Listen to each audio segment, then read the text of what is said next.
पिछले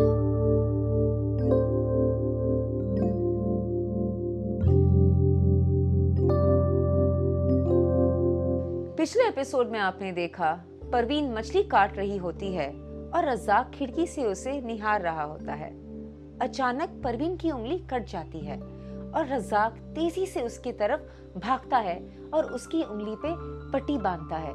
इसी दरमियान परवीन एक बार फिर उसे कहती है कि वो बाबा से बात करे।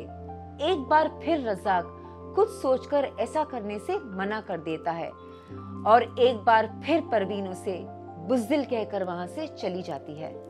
हम देखते हैं कि ज़ेब ये सब देख और सुन लेती है। रात में रज़ाक की आंखों में रुखसत हो रही मोहब्बत का जनाजा साफ दिखाई देता है। वहां ज़ेब परवीन को बताती है कि उसने उसकी और रज़ाक की सारी बातें सुन ली। परवीन चाहती है कि अब ज़ेब उनकी मदद करे, लेकिन ज़ेब उसे समझाती है कि रज़ाक उनकी बिरादरी का नहीं है और तो और उनका नौकर है। अगर उसके भाइयों को इस बात की जरा सी भी भनक लगी तो वो रज़ाक को जान से मार डालेंगे। शादी की तैयारियां शुरू होती है। रौनक धूम हर तरफ सजने लगती है। उन्हीं में कहीं एक शख्स रज़ाक भी होता है, पर वो प्यार की रूह से बिल्कुल बेजान सा लगता है। उसका दिल रो रहा होता है क्योंकि उसके प्यार का जनाजा उठने ही वाला है। जिसकी आंखों का उसने नूर बनना था, आज उसी के लिए दस्तरखान बिछा रहा होता है। शादी का दिन है। परवीन को उसकी भाभियां तैयार कर रही होती हैं।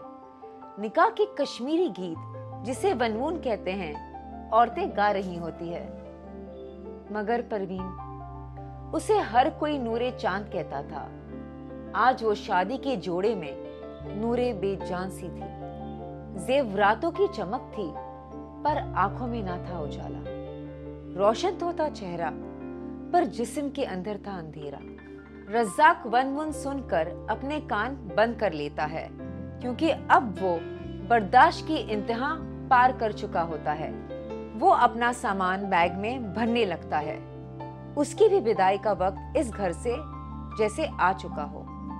अब आगे हर गुरुवार रात 9 बजे बिल्कुल देखना ना भूलें। गुल, गुलशन, गुलफाम।